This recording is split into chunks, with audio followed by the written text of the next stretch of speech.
Today we will discuss about the scalar product, but before that we discuss about the angle between two vectors.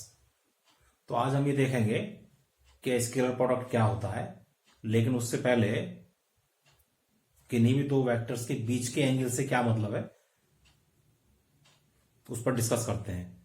What is the angle between two vectors.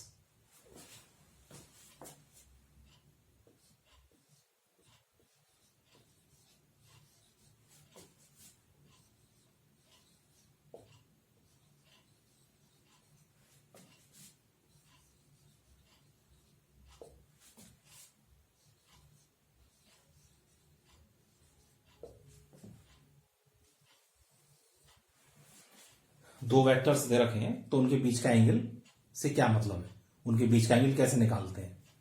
मान लिया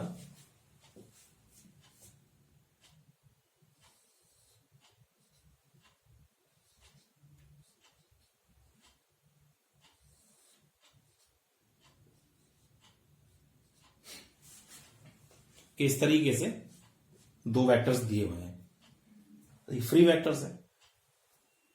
यहां पर जो भी हम discuss कर रहे हैं वो सारे के सारे फ्री वेक्टर्स हैं, यानी कि उनको स्पेस में उनके पैरेलल कहीं पर भी हम उनको शिफ्ट कर सकते हैं, उनको ट्रांसफर कर सकते हैं. तो सारे के सारे फ्री वेक्टर्स हैं. अब इन दोनों के बीच का एंगल निकालने के लिए इन दोनों वेक्टर्स को इस तरीके से ड्रॉ किया जाएगा कि या तो वो किसी पॉइंट की तरफ कन्वर्ज करें या उस पॉइंट से डाइवर्ज करें, या इस तरह बोल सकते हैं कि इनको इस तरीके से ड्रॉ किया जाएगा कि या तो उनके टेल एक साथ मिल जाए या उनके हेड एक साथ मिल जाए. तो यदि इन दोनों को इस तरीके से ड्रॉ करें कि दोनों की टेल एक साथ मिले,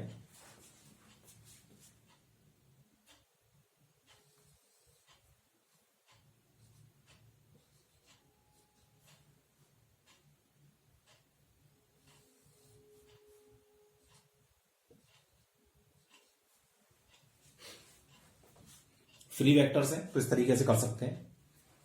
इसके पैरेलल स्पेस में हम इसको कहीं भी ट्रांसफर कर सकते हैं. तो ये वेक्टर ये हो गया, उसके पैरेलल है, सेम मैग्नीट्यूड है. ऐसे वेक्टर भी ये हो गया. अब यहां पर दोनों की टेल एक साथ मिल गई, यानी कि इस पॉइंट से ये दोनों डाइवर्स कर रहे हैं.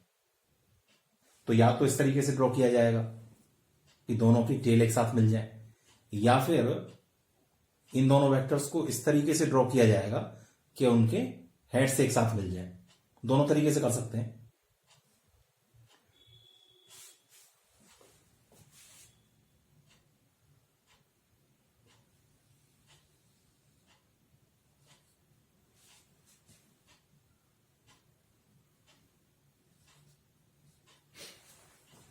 यदि वेक्टर ए को यहां पर ड्रॉ किया होता तो अब दोनों के हेड एक साथ मिल गए, यानी कि ये दोनों के दोनों इस पॉइंट की तरफ कन्वर्ज कर रहे हैं. अब इन दोनों के बीच में दो एंगल दिखाई दे रहे हैं, एक तो ये है और एक बाहर वाला एंगल है. तो इन दोनों एंगल्स में से जो एंगल 0 और 180 डिग्री के बीच में है उसी एंगल को इन दोनों वेक्टर्स के बीच का एंगल माना जाएगा. तो ये बिल्कुल क्लियर है कि यही वाला एंगल इन दोनों के बीच का एंगल होगा, क्योंकि ये एंगल 0 और 180 डिग्री के बीच में है.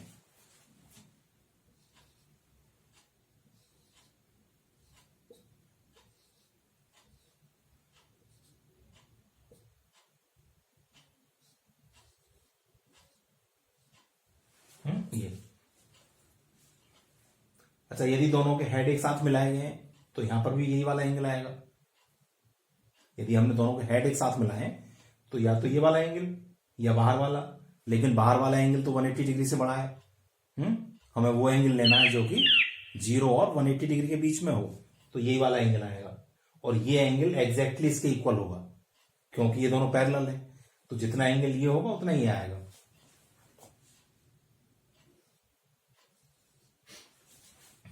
तो ये एक मेन पॉइंट है.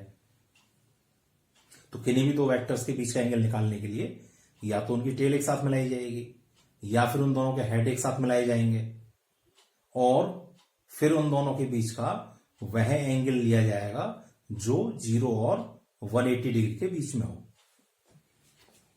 तो इस तरीके से किन्हीं भी दो वेक्टर्स के बीच का एंगल डिफाइन करते हैं। अच्छा, दो वेक्टर्स का मल्टीप्लिकेशन दो तरीके से कर सकते हैं। एक होता है स्केलर प्रोडक्ट और दूसरा होता है वेक्टर प्रोडक्ट। तो आज हम स्केलर प्रोडक्ट डिस्कस करेंगे। स्केलर प्रोडक्ट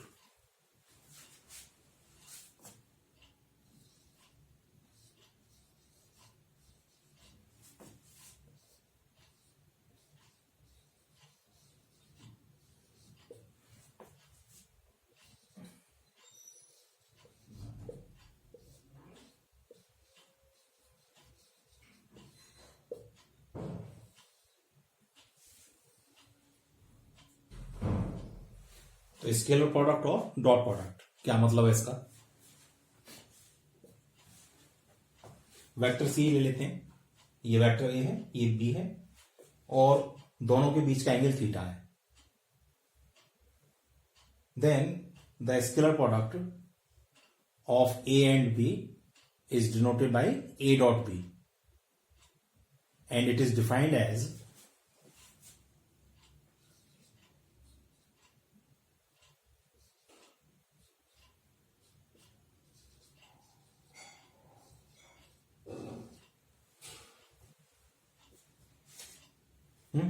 तो इस तरीके से डिफाइन किया जाएगा। स्केलर प्रोडक्ट को इससे डिनोट किया जाएगा और इस तरीके से इसको डिफाइन किया जाएगा। अब यहां पर रिजल्टिंग क्वांटिटी स्केलर है, ये एक स्केलर क्वांटिटी है, तो इसलिए इसको बोला गया स्केलर प्रोडक्ट। और क्योंकि यहां पर डॉट का यूज कर रहे हैं तो इस डॉट की वजह से इसका नाम डॉट प्रोडक्ट हो गया। तो इस तरीके से स्केलर प्रोडक्ट को डिफाइन किया जाएगा। अच्छा, यदि बी डॉट ए निकाला जाए तो भी इतना ही आएगा, B dot A.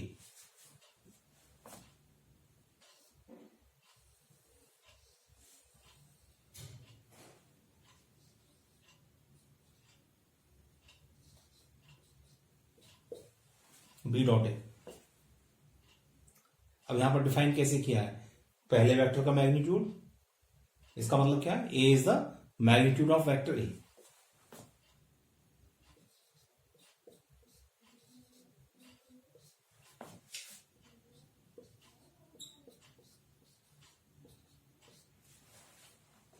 And B is the magnitude of vector B.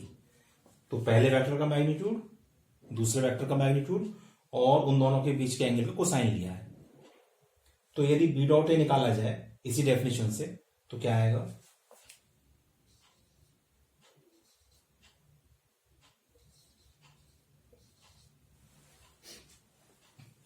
Angle तो वही रहेगा, जो एंगल वेक्टर ए और वेक्टर बी के बीच में है वही एंगल वेक्टर बी और वेक्टर ए के बीच में होगा।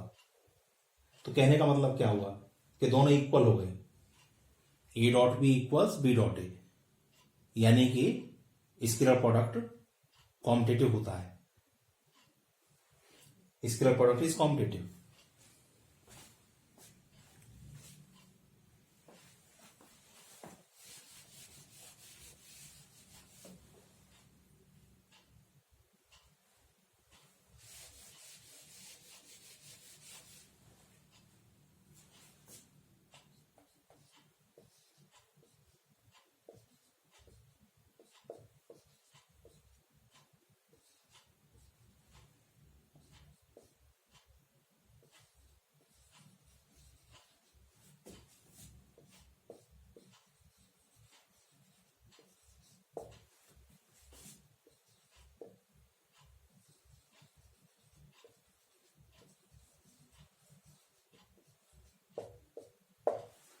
सो स्केलर प्रोडक्ट इज कॉम्पिटिटिव।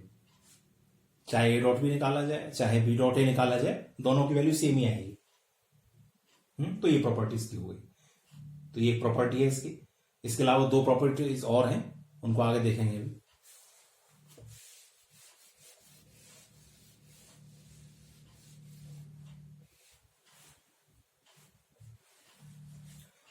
अब इसका देखते हैं कि ज्योमेट्रिकल इंटरप्रिटेशन, कि ज्योमेट्रिकली ए डॉट बी क्या रिप्रेजेंट करता है, या ज्योमेट्रिकली इसको कैसे इंटरप्रेट करेंगे।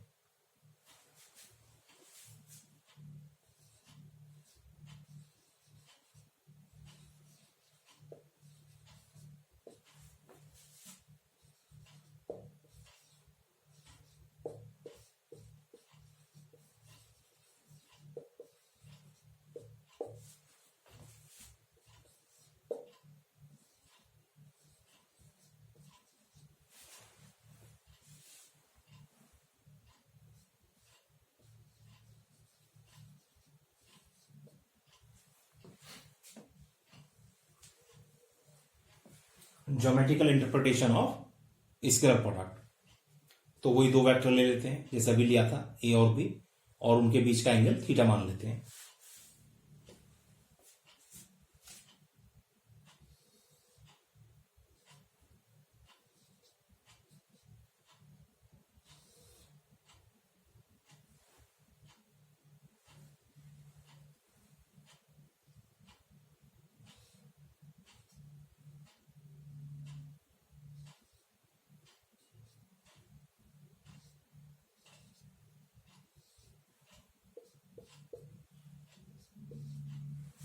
इस तरीके से ले लिया। अब यदि वेक्टर ए का वेक्टर बी के ऊपर प्रोजेक्शन निकाला जाए, प्रोजेक्शन इसका इसके ऊपर प्रोजेक्शन, तो क्या करेंगे, यहां से परपेंडिकुलर ड्रॉ करेंगे, यही मिल जाएगा। और यदि इससे इसके ऊपर परपेंडिकुलर ड्रॉ किया जाए, प्रोजेक्शन तो ऐसे निकलेगा। जिस वेक्टर का प्रोजेक्शन निकालना है उसके दोनों सिरों से, यानी उसके टेल से भी और उसके हेड से भी दूसरे वाले वेक्टर के ऊपर परपेंडिकुलर ड्रॉ किए जाएंगे।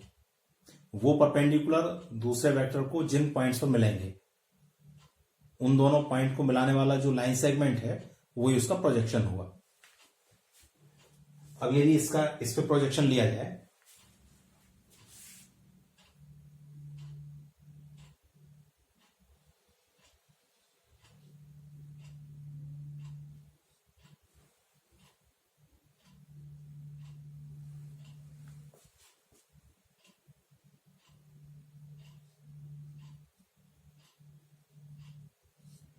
तो यहां जाएगा। इस पॉइंट से परपेंडिकुलर ड्रॉ किया तो यही मिल जाएगा। और पॉइंट ए से जब वेक्टर बी के ऊपर परपेंडिकुलर ड्रॉ किया जाएगा तो वो पॉइंट सी पर मिलेगा, यानी कि वेक्टर ए का वेक्टर बी के ऊपर प्रोजेक्शन ओसी हो गया। OC is the projection of vector A on vector B.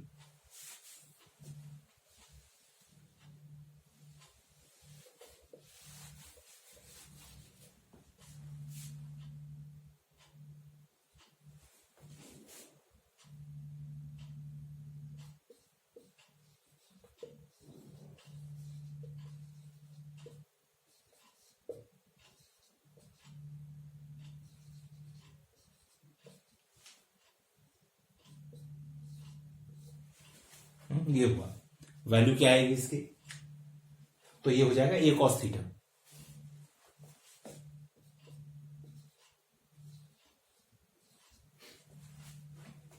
ये तो हुआ वेक्टर ए का वेक्टर बी के ऊपर प्रोजेक्शन। और यदि वेक्टर बी का वेक्टर ए के ऊपर प्रोजेक्शन लिया जाए,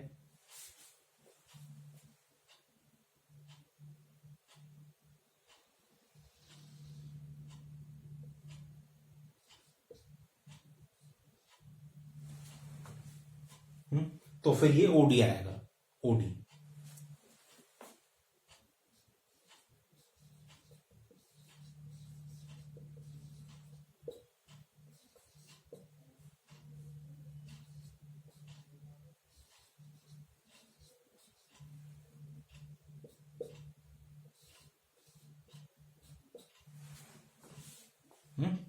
वेक्टर बी का वेक्टर ए के ऊपर, या वेक्टर बी का वेक्टर ए की डायरेक्शन में प्रोजेक्शन, तो यहां से परपेंडिकुलर ड्रॉ किया, यही मिल जाएगा।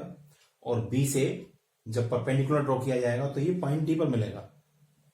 तो ओडी वेक्टर बी का वेक्टर ए के ऊपर प्रोजेक्शन हो गया। और इसकी लंबाई कितनी आएगी, बी कॉस थीटा।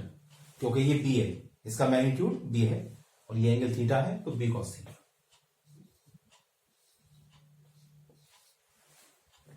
अब लौट करके इसकी डेफिनेशन के ऊपर आते हैं।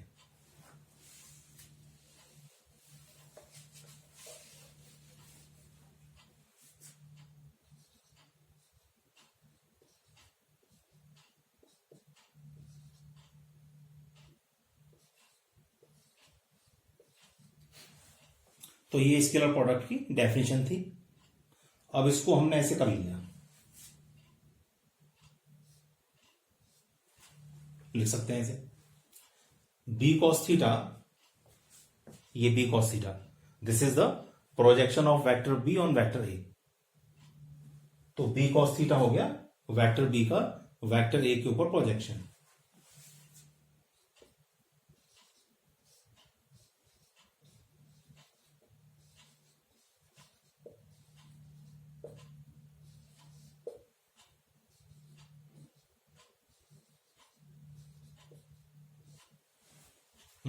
तो इस तरीके से लिख सकते हैं, या इसको लिखने का दूसरा तरीका ये हो सकता है,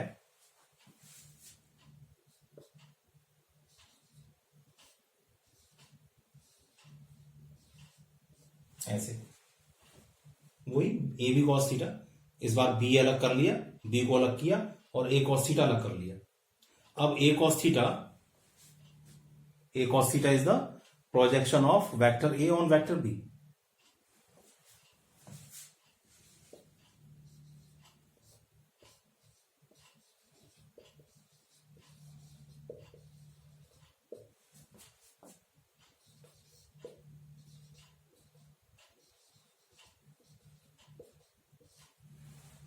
तो इस तरीके से लिख सकते हैं। तो कहने का मतलब ये हुआ कि स्केलर प्रोडक्ट को ऐसे लिख सकते हैं या ऐसे, यानी कि स्केलर प्रोडक्ट किसी एक वेक्टर का मैग्नीट्यूड लिया, किसी एक वेक्टर का मैग्नीट्यूड और उस वेक्टर के ऊपर दूसरे के प्रोजेक्शन के प्रोडक्ट के इक्वल होता है। किन्हीं भी दो वेक्टर्स का स्केलर प्रोडक्ट किसी एक वेक्टर का मैग्नीट्यूड और दूसरे वेक्टर का उस वेक्टर के ऊपर प्रोजेक्शन के गुणनफल के बराबर होता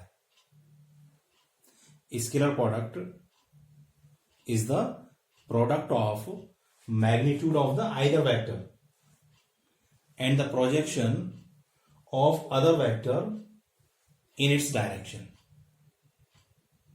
तो ये इसका ज्योमेट्रिकल इंटरप्रिटेशन है। अच्छा, यदि ये निकालना हो, प्रॉब्लम में पूछ सकता है कि प्रोजेक्शन ऑफ बी ऑन ए क्या होगा, या ये निकलवा सकता है। अब यदि हमें ये निकालना है projection of B on A, तो ए से डिवाइड हो जाएगा।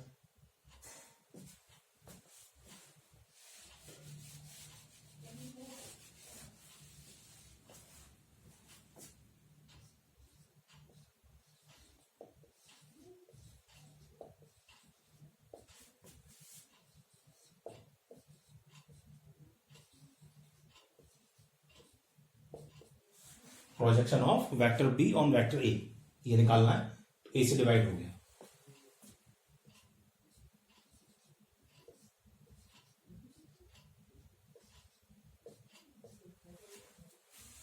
This can also be written as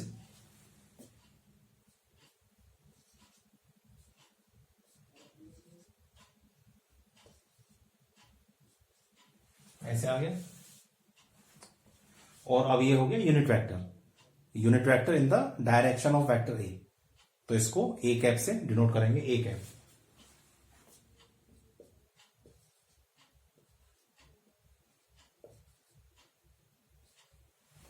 तो ये आ गया।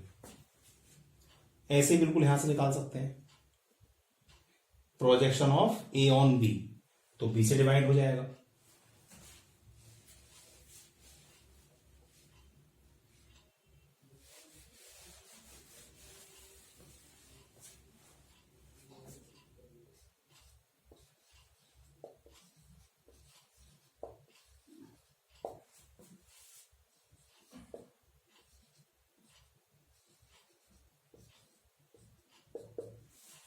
Projection of vector A on vector B, तो बी इधर चला जाएगा।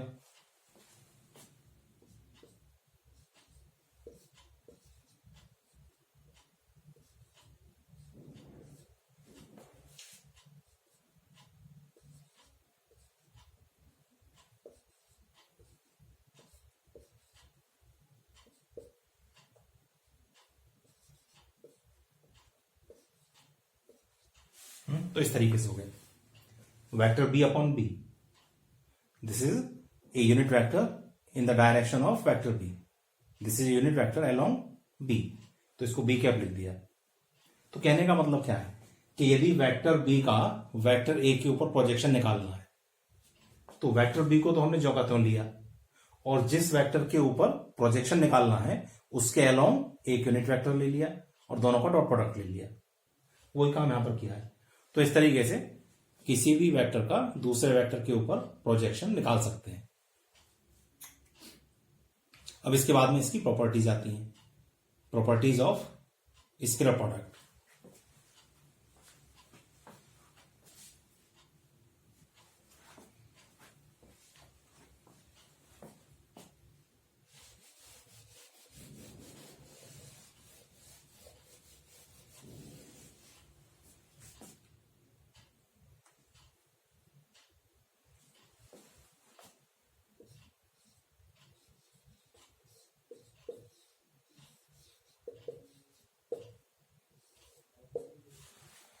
फर्स्ट प्रॉपर्टी अभी बताई थी कि इट इज कॉम्पिटिटिव।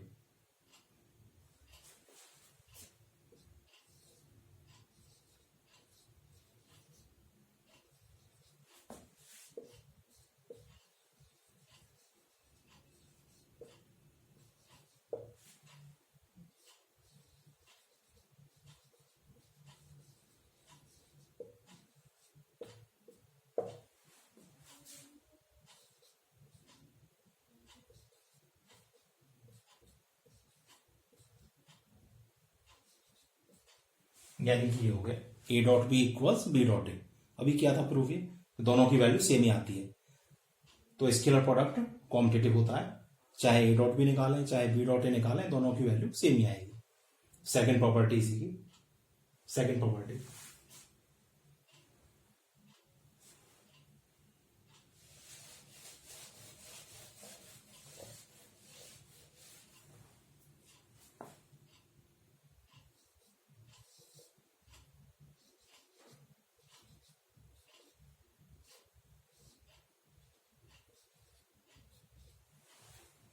यहां पर एम स्केलर क्वांटिटी है, एम एक स्केलर क्वांटिटी है,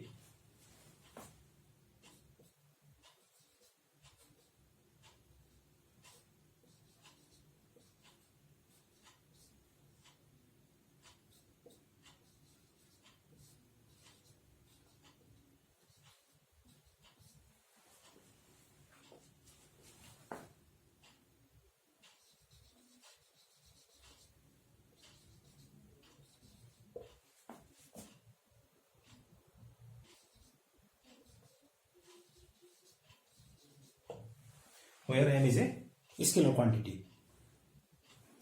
तो स्केलर क्वांटिटी को चाहे तो पहले वाले वेक्टर के साथ लिखा जाए जैसे यहां लिखा है, चाहे उसको दूसरे वाले वेक्टर के साथ लिखा जाए, या बिल्कुल उसको बाहर भी ले सकते हैं। तो तीनों की वैल्यू सेम ही आएगी। तो ये इसकी सेकंड प्रॉपर्टी है। इसके बाद में नेक्स्ट प्रॉपर्टी है distributive law. Scalar product is distributive with respect to vector addition.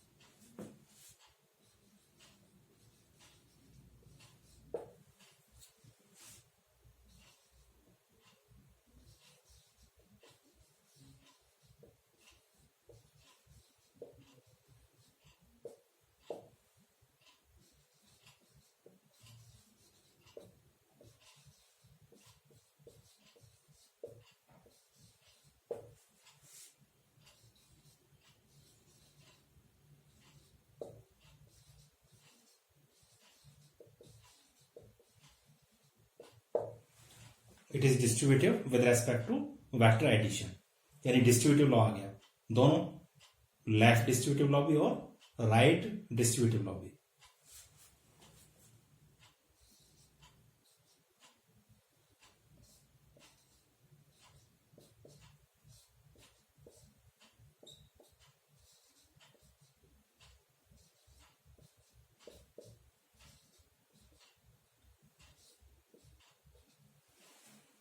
इसको बोलते हैं लेफ्ट डिस्ट्रीब्यूटिव लॉ, क्योंकि डिस्ट्रीब्यूट होने वाला वेक्टर लेफ्ट साइड में लिखा हुआ है, तो इसलिए इसको बोला गया लेफ्ट डिस्ट्रीब्यूटिव लॉ या फिर लेफ्ट डिस्ट्रीब्यूटिविटी, एक ही मतलब है।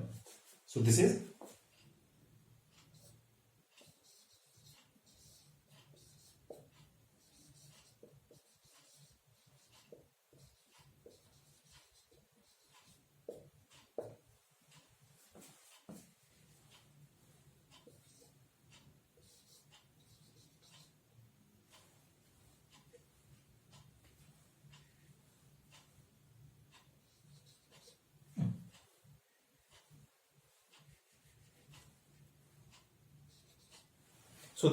Left distributive law.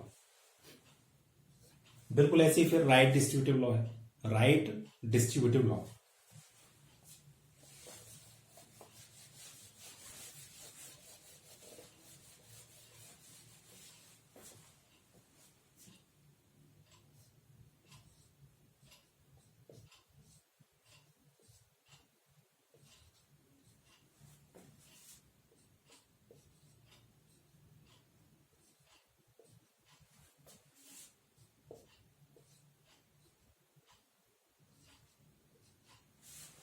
इसको बोलते हैं राइट डिस्ट्रीब्यूटिव लॉ, क्योंकि यहां पर डिस्ट्रीब्यूट होने वाला वेक्टर राइट साइड में लिखा हुआ है, तो इसलिए इसको बोला गया राइट डिस्ट्रीब्यूटिव लॉ या फिर राइट डिस्ट्रीब्यूटिविटी।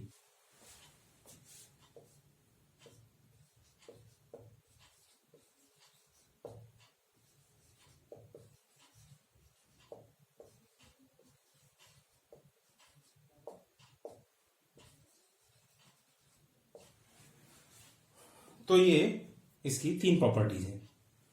अच्छा, यहां पर हमने जैसे 2 वेक्टर लिए, 2 से ज्यादा भी हो सकते हैं, b plus C plus D, या और भी ज्यादा हो सकते हैं, तो ये इसकी प्रॉपर्टीज होगी। इसके बाद में फिर आता है कंडीशन फॉर परपेंडिकुलरिटी, यानी किस कंडीशन में वेक्टर एक दूसरे के परपेंडिकुलर होंगे। Condition for perpendicularity.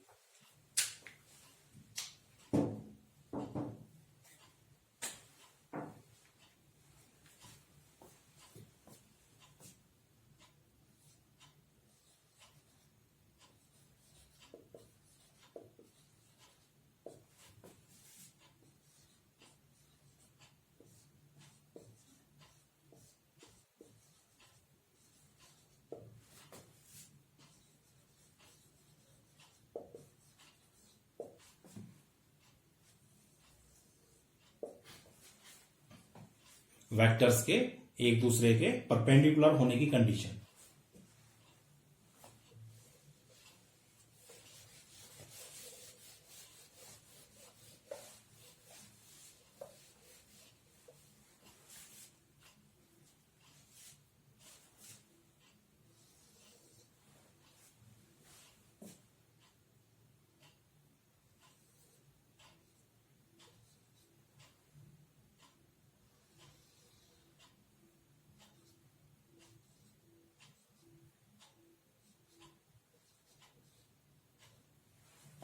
तो ये स्थिति हो गई, वेक्टर ए और वेक्टर बी म्यूचुअली परपेंडिकुलर है, तो इस बार थीटा 90 हो गया। तो यदि इन दोनों का डॉट प्रोडक्ट लिया जाए, dot product A dot B, dot product या स्केलर प्रोडक्ट एक ही बात है,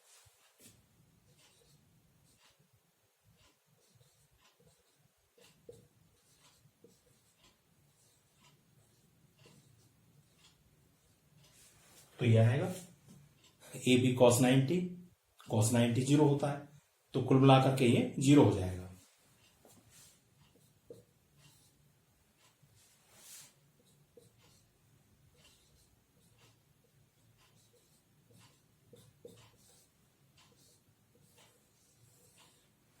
so this is the condition for perpendicularity. इस कंडीशन में दो वेक्टर एक दूसरे के परपेंडिकुलर होंगे। यदि दो वेक्टर्स का स्केलर प्रोडक्ट जीरो आता है तो इसका मतलब ये होगा कि वो दोनों वेक्टर्स एक दूसरे के परपेंडिकुलर हैं। Let I J K be the unit vectors along the positive direction of X axis, Y axis and Z axis respectively. हमने ये मान लिया कि एक्स एक्सिस की पॉजिटिव डायरेक्शन में यूनिट वेक्टर आई है, वाई एक्सिस की पॉजिटिव डायरेक्शन में यूनिट वेक्टर जे है और जेड एक्सिस की पॉजिटिव डायरेक्शन में यूनिट वेक्टर के है। जैसे मानते हैं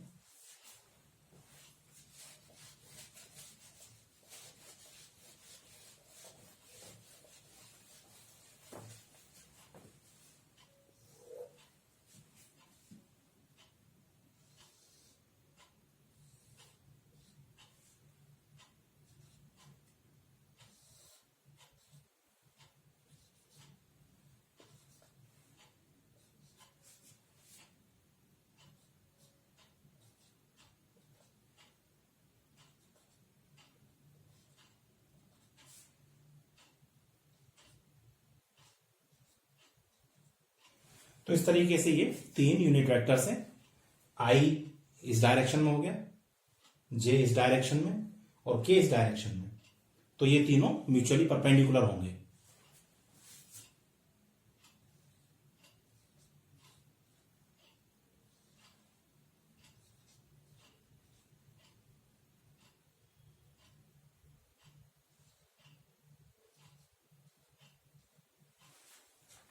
क्योंकि तीनों एक्सेस म्यूचुअली परपेंडिकुलर हैं और ये 3 वेक्टर्स उन तीनों एक्सेस के अलोंग लिए गए हैं, तो इसलिए ये तीनों भी म्यूचुअली परपेंडिकुलर होंगे। तो इस कंडीशन से क्या आना चाहिए, आई डॉट जे 0 हो जाएगा क्योंकि ये परपेंडिकुलर है एक दूसरे के। ऐसे जे डॉट के भी 0 हो जाएगा क्योंकि ये दोनों भी म्यूचुअली परपेंडिकुलर है। और ऐसे के डॉट आई भी 0 हो जाएगा क्योंकि ये भी म्यूचुअली परपेंडिकुलर है।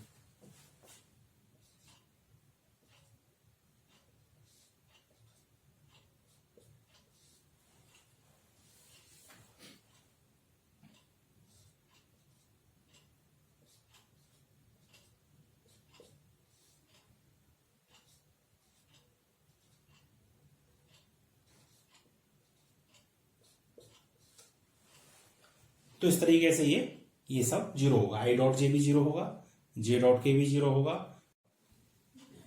अब यदि आई डॉट आई निकाला जाए, आई डॉट आई, तो कितना आएगा,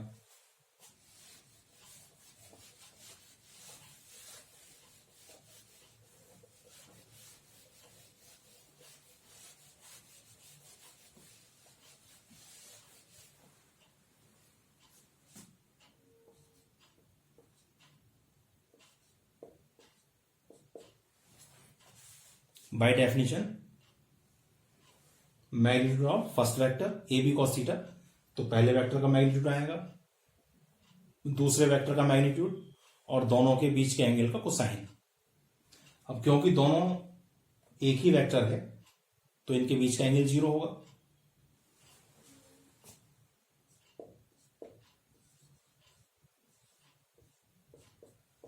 तो इस तरीके से आगे 1 आ गया, पहले वेक्टर का मैग्नीट्यूड, दूसरे का मैग्नीट्यूड और दोनों के बीच के एंगल का कोसाइन, तो 1 आया। ऐसे ही जे डॉट जे निकाला जाए तो 1 आएगा।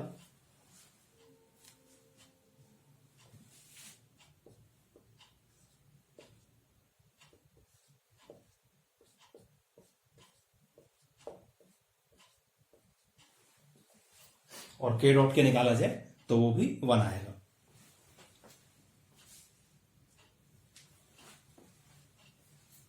अब इसके बाद में देखते हैं scalar product in terms of components.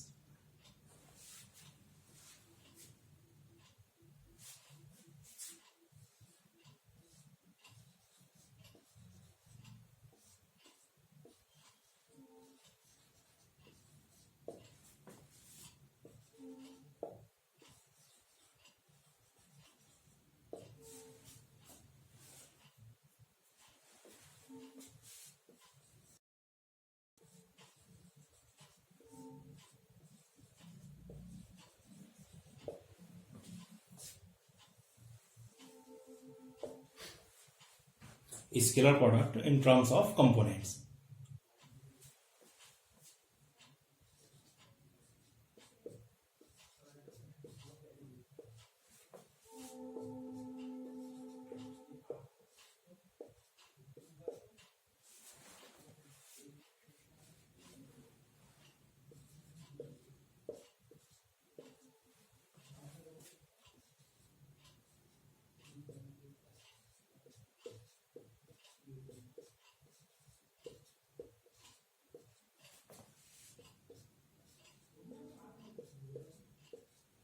तो इस तरीके से हमने दो वेक्टर्स ले लिए। ये वेक्टर ए मान लिया जिसके कंपोनेंट्स हैं a1 a2 a3, और वेक्टर बी ले लिया जिसके कंपोनेंट्स हैं b1 b2 b3। तो अब इनका स्केलर प्रोडक्ट कितना होगा, ये देखते हैं कि ए डॉट बी कितना आएगा।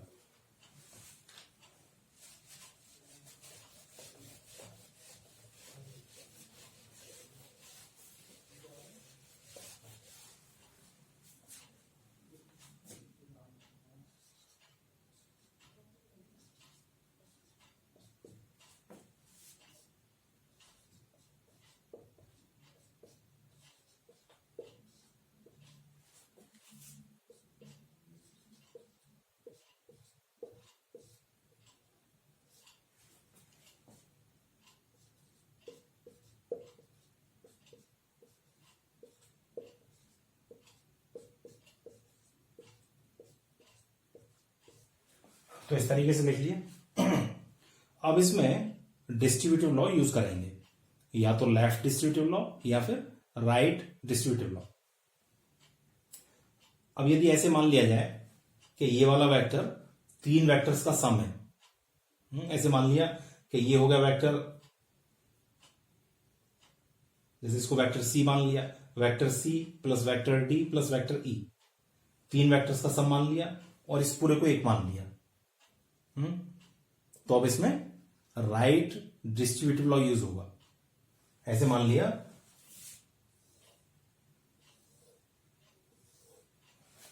कि ये वाला वेक्टर इन तीन वेक्टर्स का सम है, एक वेक्टर ये, एक ये, एक ये, और इस पूरे को एक मान लिया।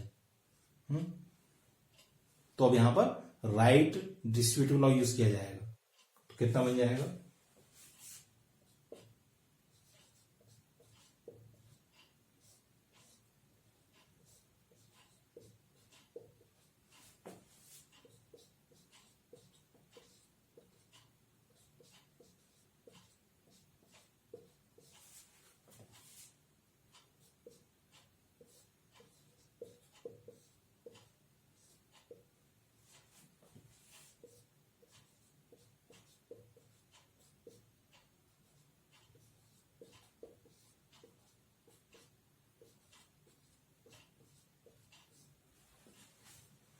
प्लस a3 के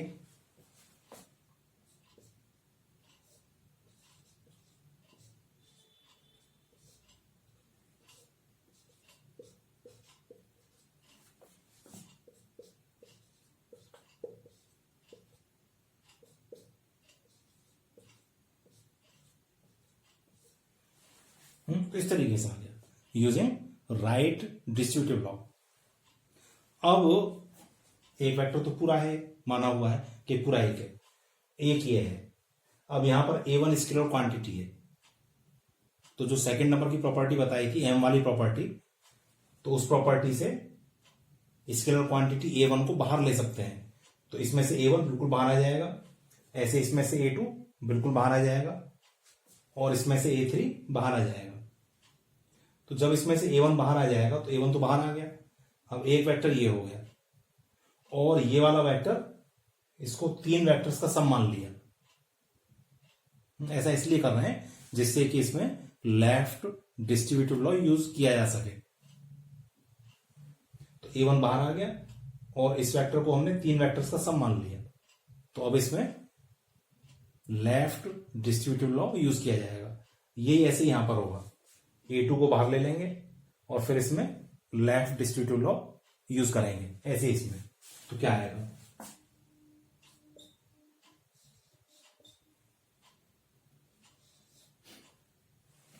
अच्छा जब इसमें लेफ्ट डिस्ट्रीब्यूटिव लॉ यूज किया जाएगा तो आएगा i डॉट b1i।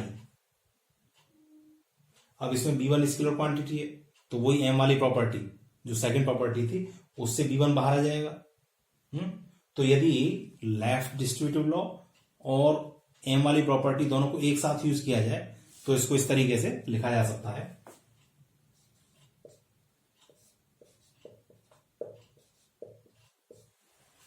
ये आ गया।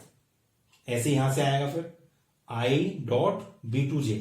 अब b2 स्केलर है तो बाहर आ जाएगा,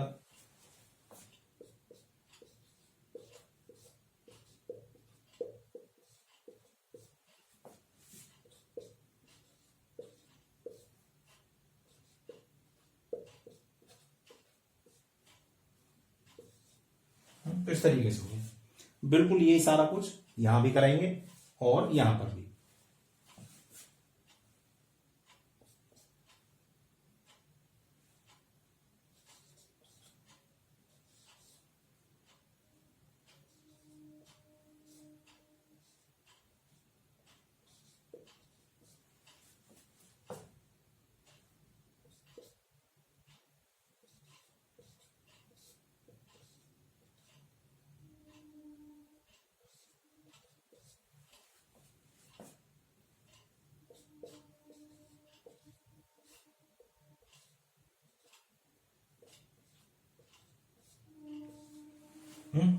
तो ये हो गया। अब इसके अलावा ऐसे यहां से आएगा।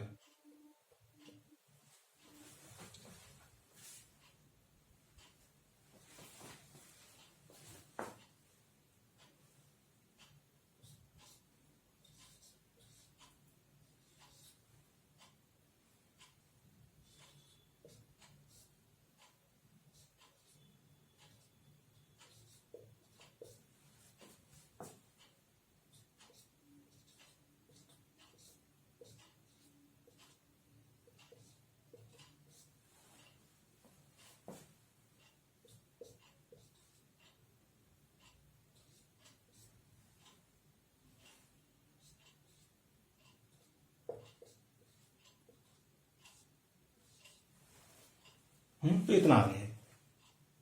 अब अभी बताया था कि आई डॉट आई 1 हो जाएगा, I dot I J dot J के डॉट के 1 हो जाएगा। इसके अलावा आई डॉट जे 0 हो जाएगा, म्यूचुअली परपेंडिकुलर है। I dot J I dot के ये भी 0 हो जाएगा। J dot I J dot के डॉट आई के डॉट जे ये सब 0 हो जाएंगे। तो यदि ये सब वैल्यूज इसमें रख दी जाए तो क्या आएगा फिर?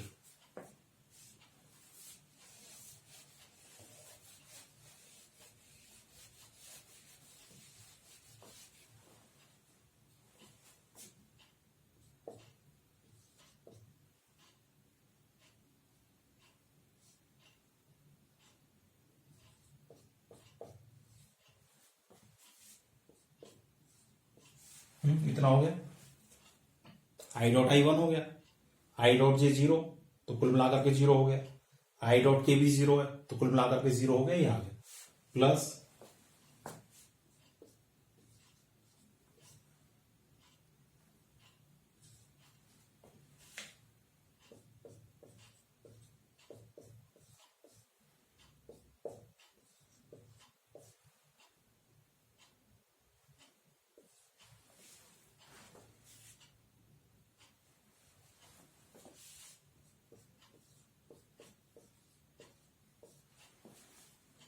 तो ये इतना हो गया।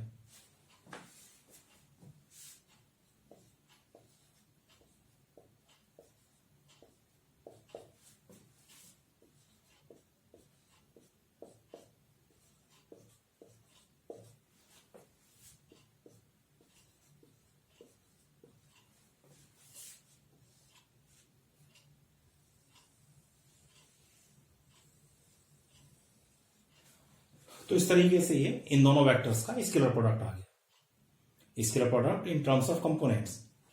सो scalar product is the sum of the products of their corresponding components. Corresponding components जैसे यहां पर इस वेक्टर का एक्स डायरेक्शन में कंपोनेंट ये था, इधर एक्स डायरेक्शन में ये है।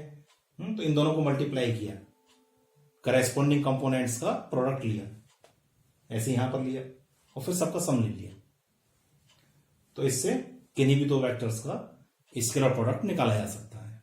So this is all about scalar product. ये पूरी थ्योरी थी।